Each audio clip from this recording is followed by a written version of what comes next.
belum pulang Bapak si Justin jam segini. Luar biasa memang itu ya. Udah jam 1 lewat gak pulang-pulang juga. Kemana lah dia di telepon gak aktif. Tidur di luar lah ini aku bikin. Harus tidur di luar, tidur di luar. Inilah bantalnya, inilah selimutnya. Tidur di luar, tidur di luar ya. Itu hukumanmu ya, tidur di luar ya. Oke?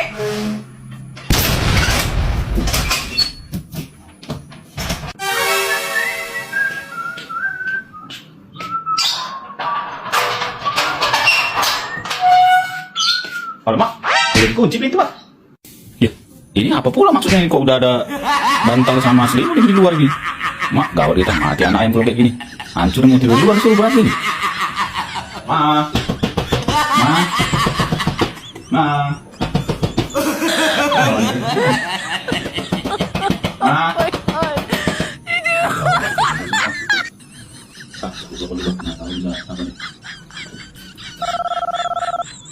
Laki, Pak.